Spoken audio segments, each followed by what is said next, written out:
proyecto, pues estábamos pendientes de definir para poder hacer práctica en la próxima oportunidad, hacer toda la parte de inyectología, dejando posiblemente para una segunda la endovenosa. Que habíamos quedado así, ¿cierto? Sí, señor. Bueno, Sí, profe, sí, profe. Perfecto, ahí les envié los links por el chat. Va el primero, que es sobre cómo se hace, cómo es la técnica para colocar el catéter endovenoso, y el segundo, que nos hacen ahí una revisión de algunas recomendaciones para diluir y manejo de líquidos endovenosos. Aunque vuelvo a decir lo mismo de siempre, aunque eso es más de enfermería, igualmente nosotros tenemos que conocerlo, porque en determinados momentos tenemos que asesorar o corregir a la enfermera, o si tenemos la oportunidad de enseñarle, o si estamos solos, hacerlo nosotros de forma adecuada. Entonces, como siempre, me toca darle la posibilidad de que lo compartan ustedes, porque a mí me queda sin volumen, entonces que lo puedan oír.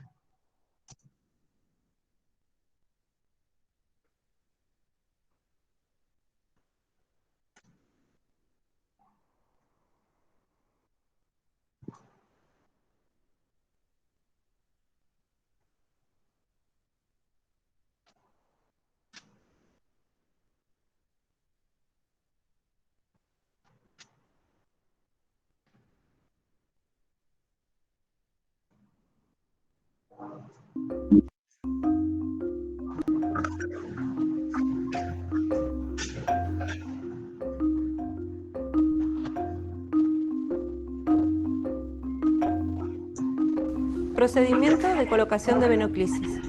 Objetivo del procedimiento: colocar un acceso venoso periférico que permita la administración de líquidos, electrolitos, fármacos o tratamientos específicos según necesidad.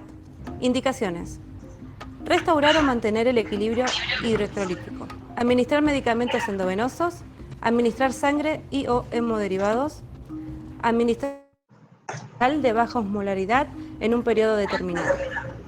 Materiales: bandeja conteniendo catéteres de diferentes calibres, según inspección previa del paciente. Calibre 14 o 16. Se utilizan para quirófano, emergencias y líquidos densos. Calibre 18G. Se utiliza para transfusiones de sangre, nutrición parenteral y grandes volúmenes de fluidos. Calibre 20G. Se utiliza para transfusiones de sangre y grandes volúmenes de fluidos. Calibre 22G.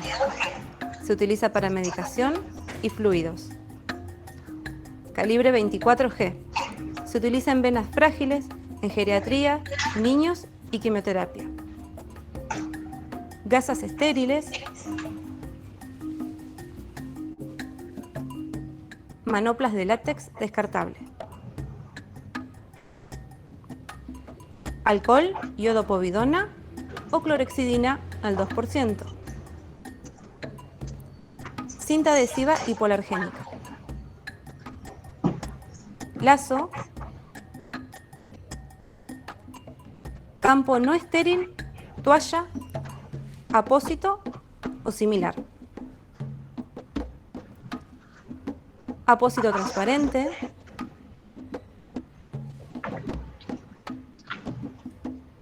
Descartador rígido para cortopunzantes. Lebrillo.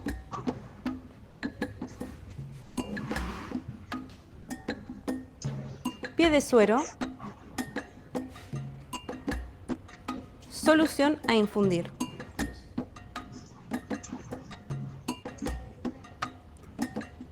Sistema de perfusión. Solución estéril para infundir. Guías macro B14 o microgoteo B17, según indicación. Llave de 3 vías con prolongador.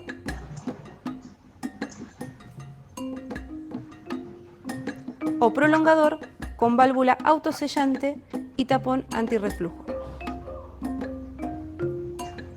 Rótulo.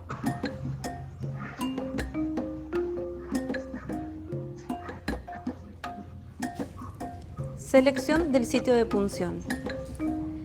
Inspeccionar la calidad de las venas del paciente en manos y brazos.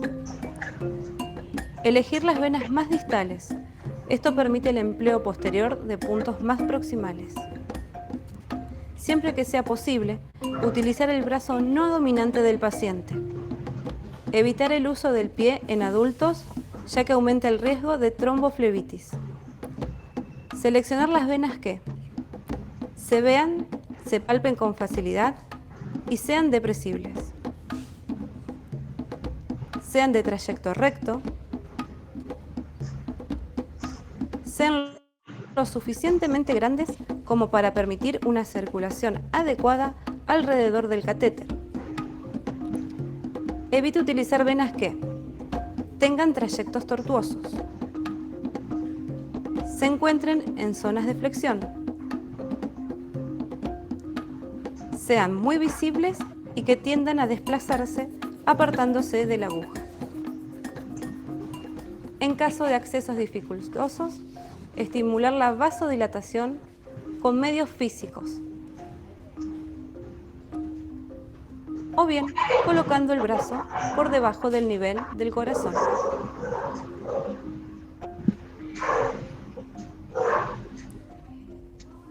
Procedimiento de colocación del acceso venoso periférico. Preparación del sistema de infusión. Lavar el frasco de infusión.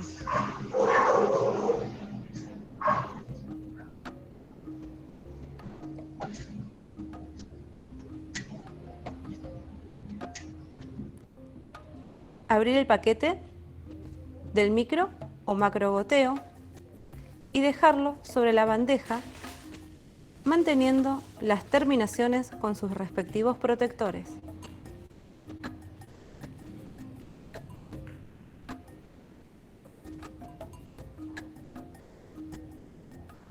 Cerrar el sistema de regulación del flujo del perfus.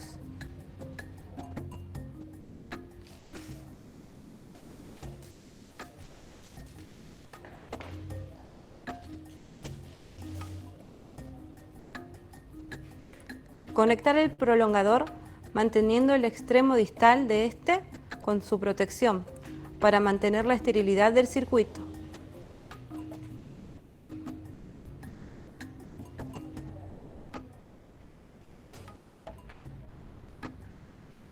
Abrir el frasco .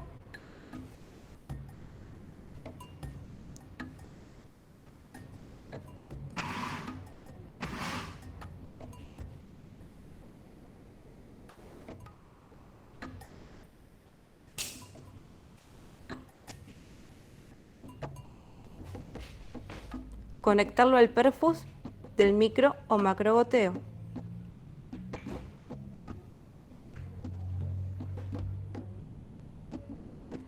Llenar la cámara de goteo hasta 1/3 de su capacidad. Abrir el sistema de flujo para purgar las conexiones en su totalidad.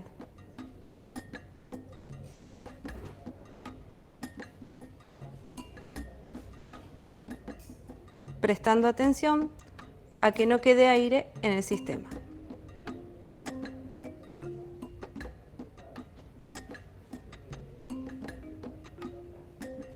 Cerrar el sistema de flujo una vez purgado el circuito.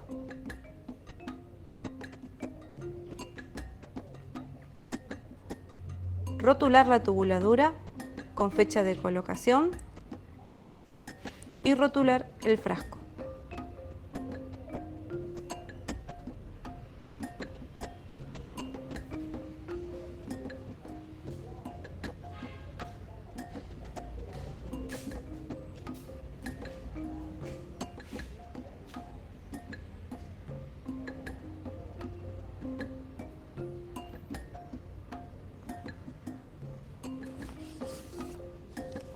Selección del sitio de punción.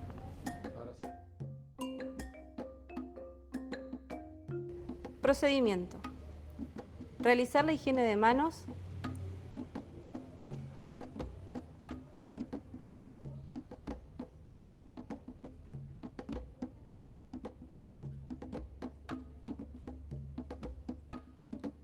Descubrir el sitio de punción de ser necesario. Colocar el campo no estéril debajo del brazo en el que se realizará el procedimiento.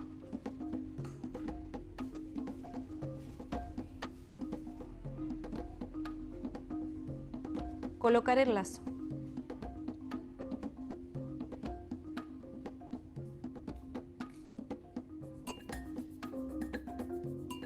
Si la vena seleccionada se encuentra en una zona de mucho vello, cortarlo al ras de la piel con tijera. Colocarse las manoplas.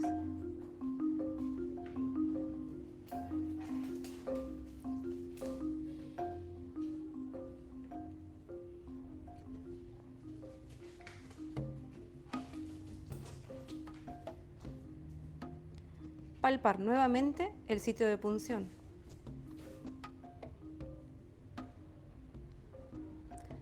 Animar al paciente para que apriete y suelte el puño rápidamente. Abrir las gasas en forma estéril.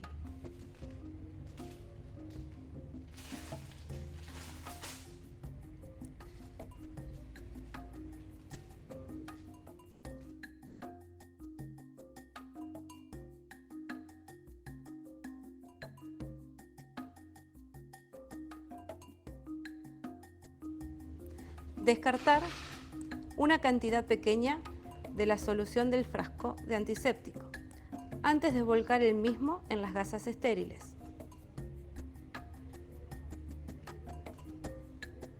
Realizar la asepsia de la piel con solución antiséptica en forma de zigzag, aplicando fricción a lo largo de varios centímetros.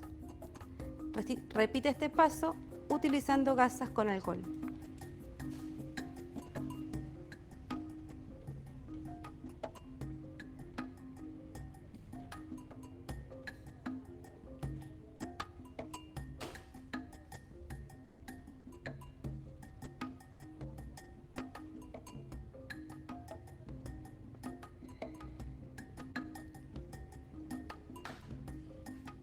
Tome el catéter y corrobore que el mandril se desliza fácilmente.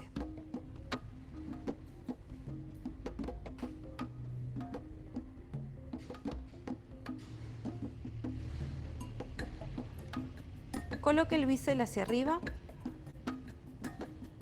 Tensar la piel por debajo del punto de punción. Esto estabiliza la vena y facilita la inserción del catéter. Punce la vena seleccionada, manteniendo un ángulo entre 15 y 30 grados.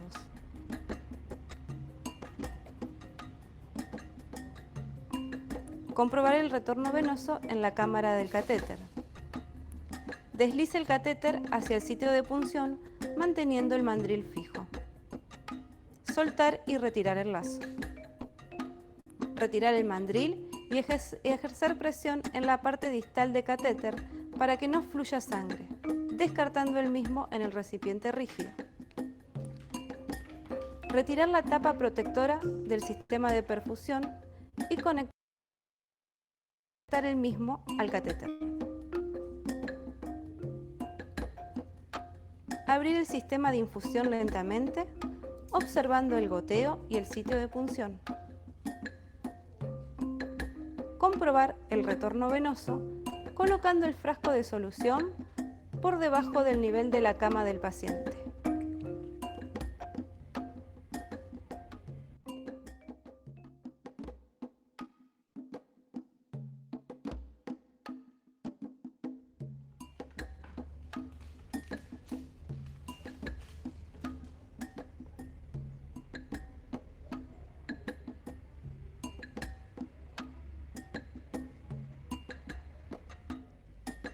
Fijar el catéter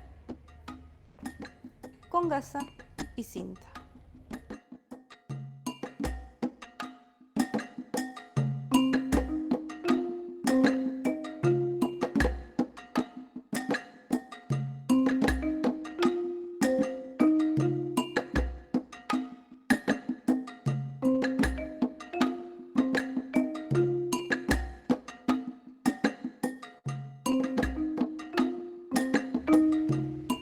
Rotular sobre la curación con fecha de colocación. registrar en las notas de enfermería. La curación de la venoclisis se realizará cada 24 horas. El recambio de la venoclisis se realizará según necesidad. El recambio del sistema de perfusión debe realizarse cada vez que se recoloque un nuevo acceso venoso.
Bueno, como ustedes pueden ver, pues se hace la revisión de toda la técnica.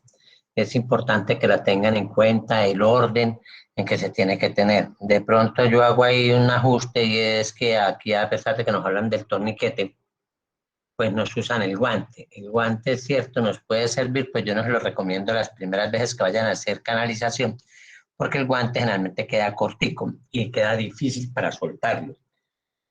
Deben preferiblemente aprender a hacer con torniquete. El torniquete lo pueden conseguir de manguera elástica, lo pueden conseguir de bandas elásticas. Realmente recomienda preferiblemente la banda, que hace una presión más uniforme sin pellizcar la piel, pero el torniquete tradicional de manguera también da un excelente resultado. ¿Por qué es recomendable primero, en primera instancia el torniquete? Porque pues, generalmente son más largos, nos da posibilidades de hacer una nude que sea fácil de soltar y no nos cuesta tanto trabajo con la colocada y la quitada como nos cuesta con el guante. El guante ustedes verán que lo están usando mucho, pues lo único que no me gustó del video fue eso, porque empiezan a enseñar a hacer las cosas mal, que no es mi parecer. Insisto, uno debe aprender a hacer las cosas bien, después, en la medida que tenga destreza, habilidad, mira a ver cómo las va modificando, pero la idea es que se conserve la técnica y se conserve el respeto de todas las medidas que sean valederas, como en el caso de esta, de aquí, las de bioseguridad. Generalmente aquí, pues como esta es la revisión de la técnica de cómo debe ser, ustedes verán que cuando se hace la colocación en nuestro medio, no usa un campo para colocar debajo. La ventaja de colocar el campo pues, es que si sale, se alcanza a caer sangre, pues no queda en la cama, no nos daña la ropa del paciente o la del médico, que es una recomendación pues que sería lo ideal, pero generalmente los hospitales nuestros no tienen los campos para poder usar debajo del paciente cada vez que van a canalizar una vena, pero sería de todas maneras lo ideal. Aquí usan generalmente en la presentación, están hablando de que usan una limpieza con yodopovidona para después limpiar con alcohol. Generalmente en nuestro medio usan nomás la limpieza con alcohol, con la pura toronda, y en lugar de usar el zigzag generalmente se usan en círculos, en espiral, pues de adentro hacia afuera. 2 o 3 veces, como ustedes ya conocen la técnica para cualquier cuestión de inyectología o de penetración de la piel, desde que vaya a ser un procedimiento invasivo. De pronto son los comentarios así como más pertinentes. El resto de la técnica pues es igual que nosotros la manejamos, nos cambian ahí en la presentación uno que otro nombre, por no ser colombianos los videos, pero me pareció ese que estaba bastante completo porque nos dan el paso a paso, que es lo que nos interesa. Recordar siempre los catéteres que se van a usar, de acuerdo a la vena que vayamos a canalizar, de acuerdo al tratamiento que vamos a hacer, porque eso es importantísimo. Nosotros no sacamos nada poniendo un catéter 20, 25, 26. Si necesitamos pasar líquido rápido, porque no nos va a pasar, porque la aguja, perdón, el catéter no va a dar el calibre para que pase un goteo rápido. Entonces, si vamos a usar un catéter de eso, o es el niño, o es una persona mayor, o no vamos a tener que necesitar pasar líquido rápido. Si es un paciente que va para cirugía, si es un paciente que está con riesgo de shock, que está con sangrado, debemos utilizar catéteres gruesos que nos permitan un flujo abundante y rápido, porque no sabemos en qué momento lo vamos a necesitar así o más. Entonces, tener en cuenta las recomendaciones. Siempre tomar la vena desde la más distal a la más proximal, obviamente permitiendo que se vea. Ustedes vieron que, por ejemplo, la paciente que estaba ahí en el video, pues es una paciente con unas venas poco notorias. Lógicamente, la niña la canalizó de una vez. Me imagino que tenga un poquito más de destreza que la que tenemos nosotros. Pero de todas maneras, como esas recomendaciones especiales. Antes de ver el video, ¿tienen alguna pregunta al respecto de la técnica?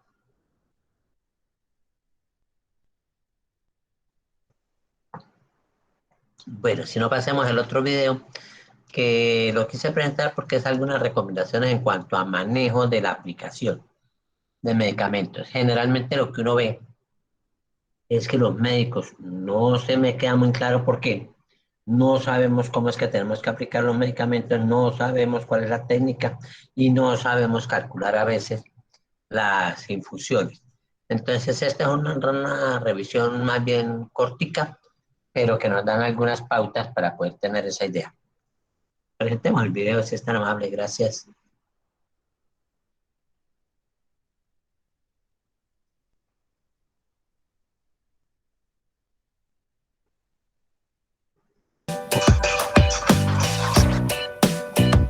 Hola, hoy aprenderemos en cuánto de volumen de líquido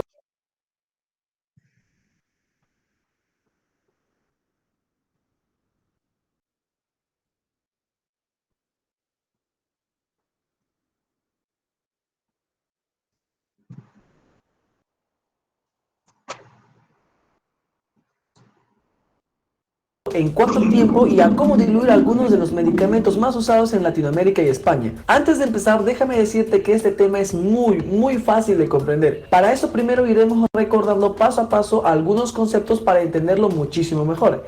Entiendo el por qué muchos de ustedes me pedían en algunos videos que hiciera uno donde explique este tema, ya que es una de las dudas que siempre aparece cuando estamos estudiando la carrera o cuando nos estamos yendo a las prácticas hospitalarias. Ok, para este aprendizaje esencial vamos a utilizar estas tablas proporcionadas por el artículo científico del Hospital Complejo Hospitalario Universitario de Albacete, ubicado en España y publicado en el año 2012. Uno de los artículos más recientes referente a este tema, que está muy bien estructurado e investigado. Les dejaré el link directo en la descripción del video si desean ir a la página web del artículo, y también les dejaré el link de mi cuenta de Google Drive público para que puedan descargar este PDF y podamos seguir con la hilación del video.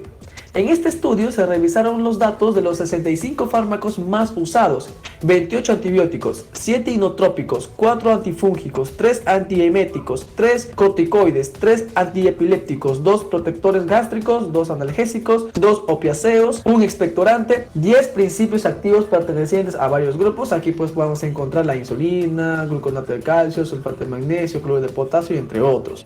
Bueno, como podemos leer en el artículo científico que lleva por título "Volumen de dilución de fármacos intravenosos en pacientes con restricción de fluidos", nos hace entender que se nos manifestará en las tablas el volumen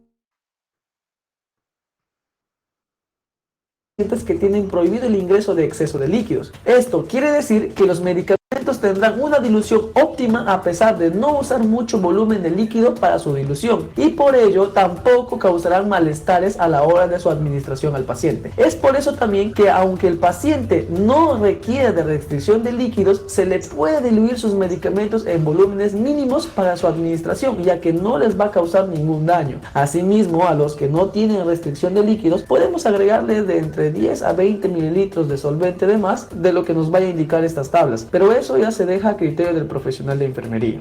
Este ilustrativo artículo no solo nos dará el volumen de líquidos, sino también el tiempo en el que se tendrá que administrar, los diluyentes compatibles con algunos medicamentos y la vía por donde se realizará su administración. Pero para entenderlo muchísimo mejor, como siempre, vayamos a los conocimientos previos.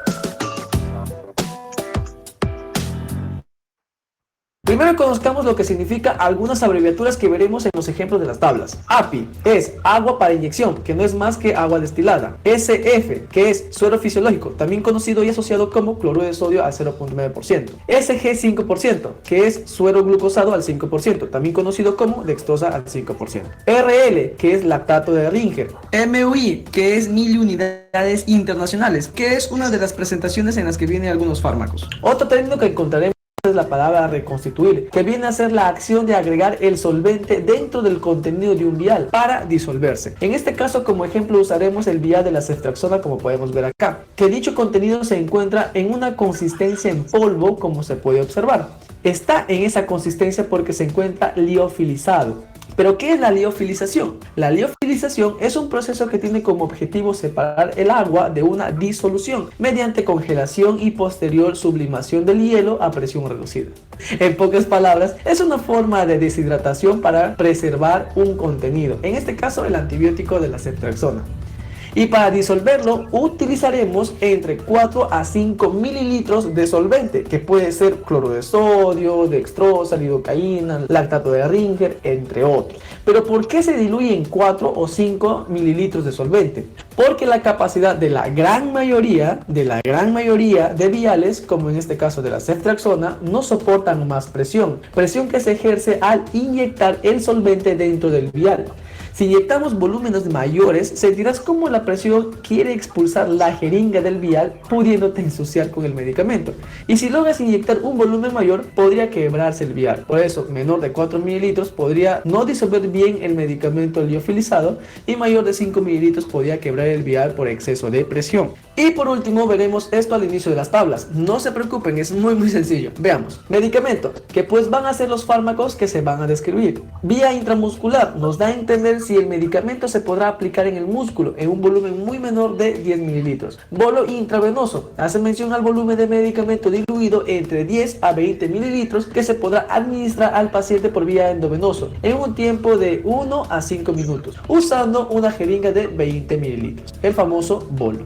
Perfusión intravenosa intermitente, hace mención al volumen de medicamentos diluidos entre 20 a 100 mililitros que se administrará al paciente durante un tiempo determinado que va entre 30 a 60 minutos, varias veces al día, como por ejemplo cuando indica ceftriaxona cada 8 horas, o sea que recibirán 3 veces al día en 24 horas, en tiempos intermitentes. Aquí se usa el Volutrol y los frascos de 100 mililitros.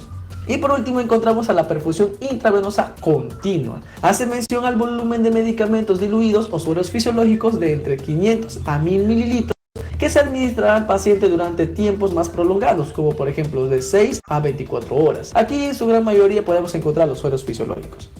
Ahora, también existen las bombas electrónicas que permiten controlar el mejor flujo de volúmenes altos o bajos de medicamentos que ingresan al cuerpo del paciente de una manera más exacta y en tiempos mucho más prolongados, como en horas. Estos son bomba de infusión, que es una bomba que solo usa jeringas de 20 mililitros para administrar medicamentos. Mayormente son usados en los servicios de pediatría y neonatología. Y por último, bomba de perfusión, que es una bomba donde se usa el Volutrol para administrar volúmenes de entre 20 a 100 mililitros únicamente. Y en algunos Volutroles especiales, como en los Brown, se puede administrar de entre 20 a 120 mililitros. Obviamente aquí se utilizan solamente los Volutroles.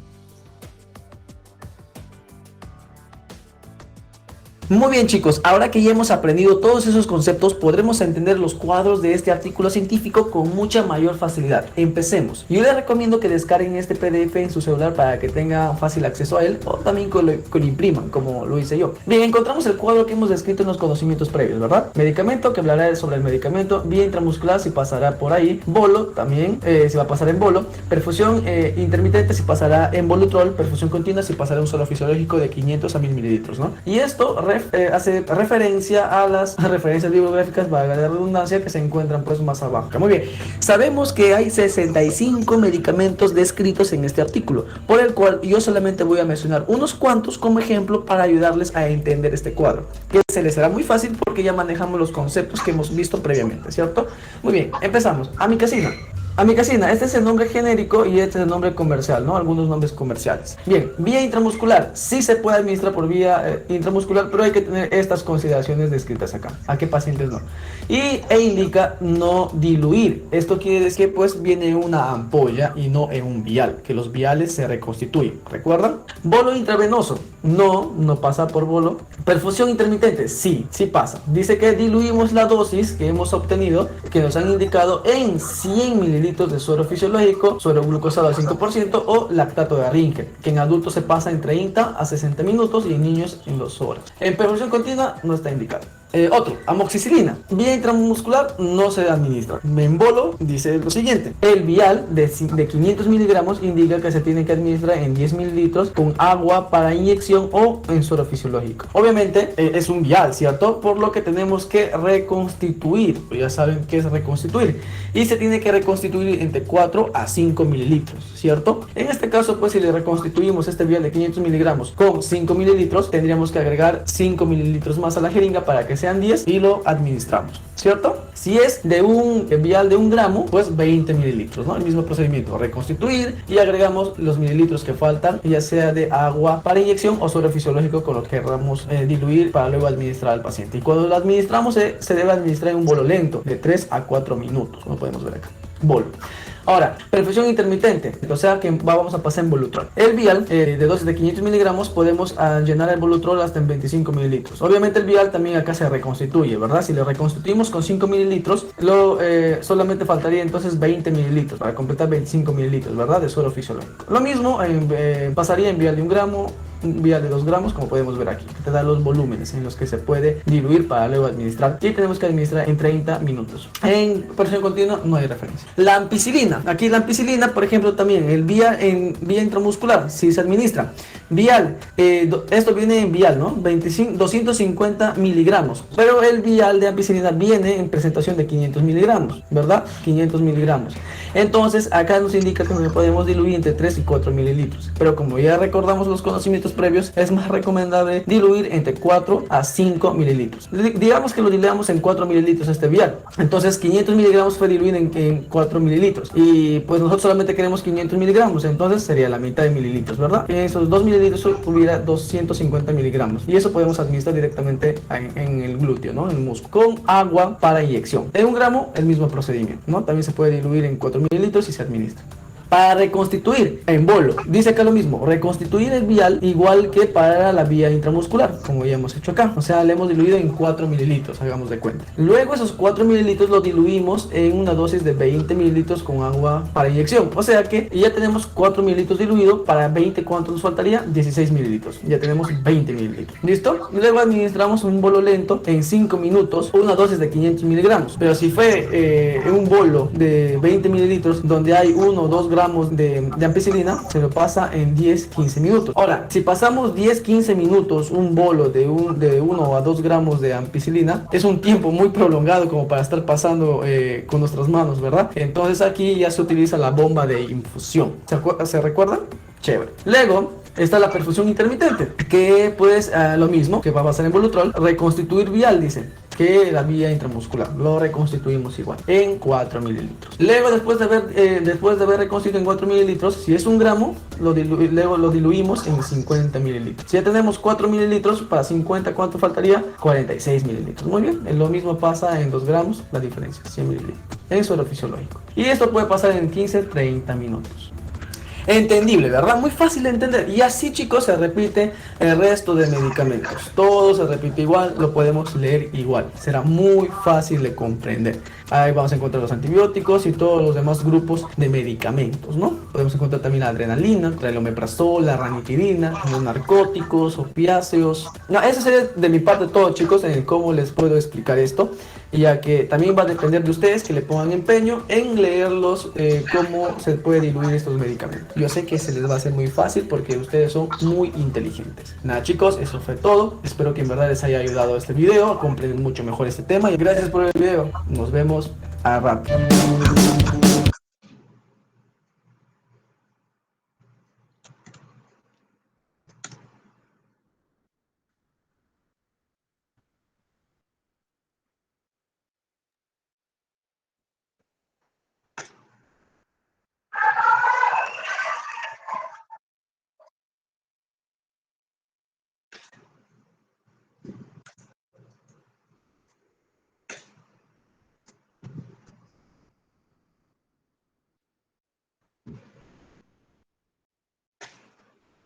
Bueno, ahí revisamos las aplicaciones, las técnicas, ¿sí? Más o menos para que ustedes tengan idea. Les copio unos de 5 minuticos para acabar la clase, que es en el cálculo de los goteos. Me interesa que les quede como el panorama completo, la técnica de colocación, el acostumbrarse a ver, como habíamos dicho en la clase pasada, a verificar que se puedan aplicar, que correspondan las especificaciones a lo que se está ordenando, que nosotros queremos, y que me hagan la posibilidad de calcular el goteo. Si quieres pasarme el último videito, que lo acabo de enviar, de colocar, perdón, en el chat, son 5 minuticos, recordándonos o enseñándonos, si no lo sabemos, cómo es que calculamos el goteo que vamos a pasar.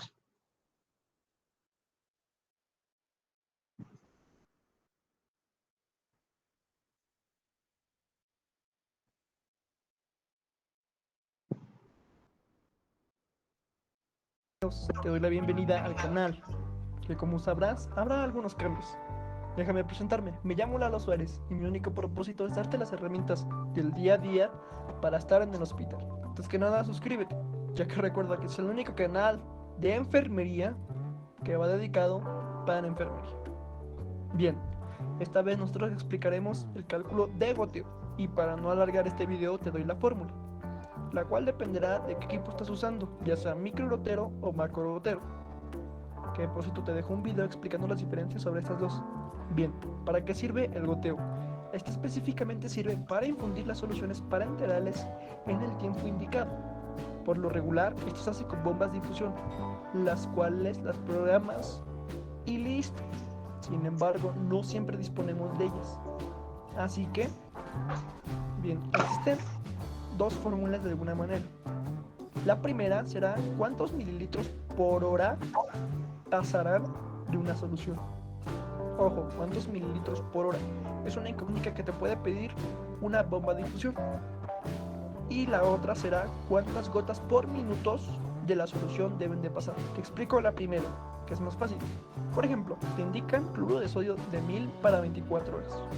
¿Cuántos mililitros infundirán en una hora? Bueno, fácil. Como sabrás, 1000 entre 24 nos darán 41.6 mililitros por hora. Otro ejemplo, digamos que tenemos una solución calculada, que son muy comunes y te enseñaré a preparar aquí próximamente, así que te recuerdo suscribirte. Esta solución consta de 350 mililitros de cloro de sodio, 250 mililitros de glucosa al 5% y 4 mililitros de KCl. Todo esto para un requerimiento de 8 horas. Esto se escucha muy complicado. ¿Por dónde empezamos?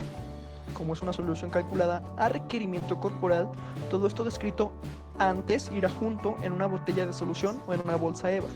Por lo tanto, si sumamos 350 más 250 más 4 nos da un total de 604. Ese es nuestro total de mililitros. Ya tienes la incógnita de los mililitros. Hacemos la operación, nos da que 604 entre 8 horas nos da 75.5. Por lo tanto, son 75 mililitros por hora. Creo que lo has entendido. De igual manera te dejo la segunda parte de esto por aquí. Bien, ahora para saber cuántas gotas por minuto, la fórmula es así. El total de mililitros de la solución entre una constante dependiendo del equipo que uses por el tiempo indicado. Se escucha muy revuelto, pero no te preocupes, es sumamente fácil. Déjame te recuerdo que te suscribas porque esta comunidad va en aumento. Bien, retomando, para no hacerte tantas bolas, dependiendo del equipo será la constante. Y te dejo la constante. Los macrogoteros existen diferentes marcas. pero las marcas no salen de estos parámetros. Así que ojo, te recomiendo leer las especificaciones. Es importante saber con qué trabajas.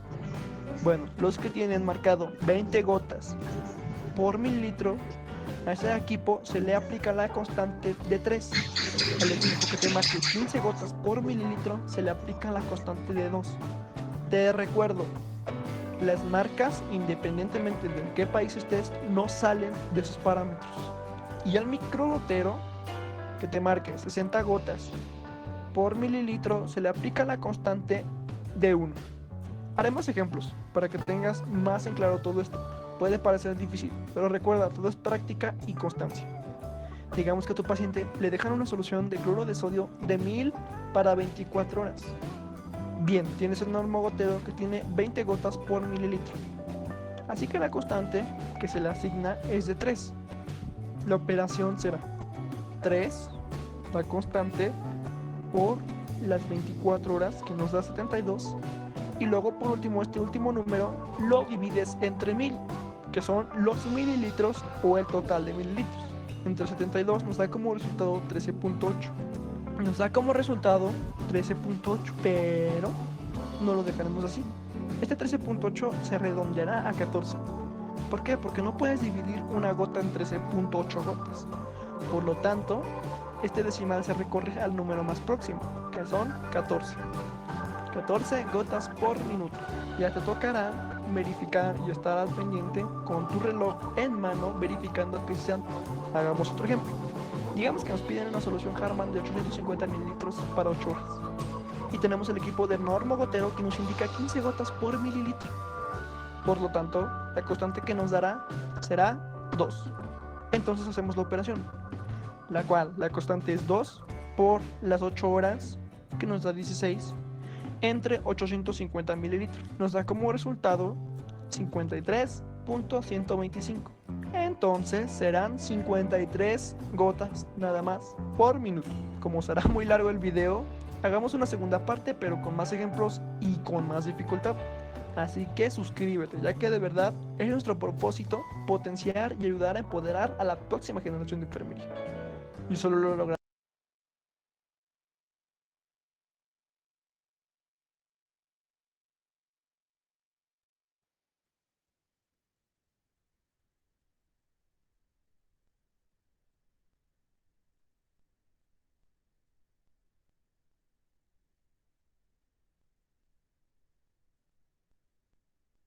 ¿Me están escuchando, cierto? Sí, señor. Bueno, la idea de ver el goteo, pues el video, pues es muy rápido. Es como por dejarles la inquietud y que lo puedan ver después con más calmita, lo puedan entender, o si no les gusta por constante, y generalmente es como lo usa mucha gente, lo hagan por los cálculos del volumen. O sea, si ustedes saben que miran el equipo y dice que son 15 gotas, hacen 1 mililitro, y si hacen de cuenta que el otro equipo, 20 gotas, hacen 1 mililitro, pues pueden hacer la cuenta, la operación matemática para saber cuántos mililitros necesitan pasar por minuto, y de acuerdo a eso, pues multiplican por las gotas que tiene el mililitro.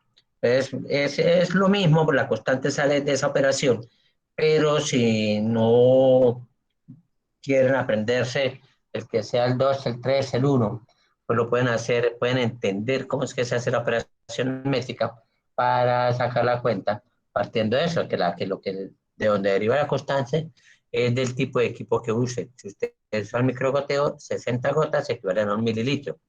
Si usan el equipo tipo Baster, pues 20 gotas hacen 1 mililitro. Si usan lo que nosotros en nuestra época llamábamos el equipo Quibi, 10 gotas hacían 1 mililitro. Y hoy en día hay otros equipos que manejan las 15 gotas para 1 mililitro. Realmente lo que tienen es que mirar la etiqueta del equipo para poder hacer la cuenta. Entonces, ustedes partiendo del hecho, si 15 gotas son 1 mililitro, tantos mililitros eran tantas gotas, para que ustedes calculen el goteo que tienen que aplicar por minuto para lograr que en la hora pasen el volumen que ustedes necesitan.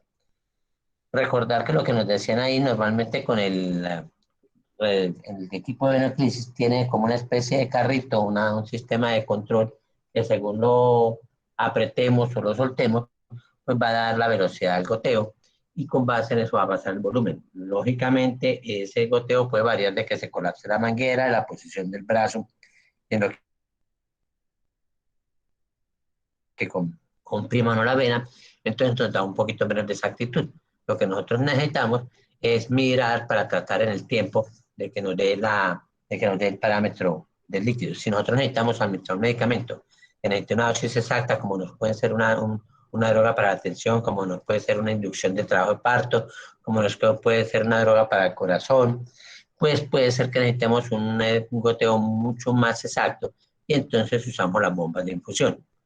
Volvemos a lo mismo que nos dijo el expositor y es que pues, puede ser que sea mucho mejor hacerlo con bomba de infusión, pero también nos podemos encontrar con que no tengamos bombas de infusión en donde estemos manejando el paciente. Entonces, eso tenemos que tenerlo presente para cuando vayamos a colocar el medicamento, si contamos o no con ese recurso, o si tenemos una o dos bombitas nomás en el hospital y las tenemos que dejar apartadas para que nos llegue un niño pequeño que tengamos que hacer un mucho más estricto control de líquido, o un paciente adulto que necesitamos hacerle una infusión de alguna droga, algún antiarrítmico o alguna droga que necesite un control mucho más estricto. Pero de todas maneras, eso toman ustedes la decisión en el momento en que estén manejando eso. Preguntas, inquietudes.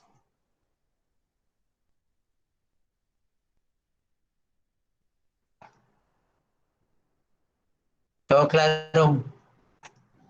Sí, señor, todo claro. Sí, señor. Bueno, Sí, señor. bueno, de todas maneras, se echan una revisadita con calmita a la parte de goteo que ustedes la sepan entender y lo sepan hacer, porque es de pronto casi que más complicado que poner el catéter, es aprender a hacer los cálculos. Son operaciones aritméticas, pero si nosotros fuéramos muy buenos para las matemáticas, seguramente hubiéramos estudiado ingeniería, y entonces los que estudiamos medicina generalmente no somos tan buenos para las matemáticas, y a veces esto de la regla de 3, que la vimos en cuarto o quinto primaria, se nos han olvidado, y esos conceptos a veces nos toman del pelo.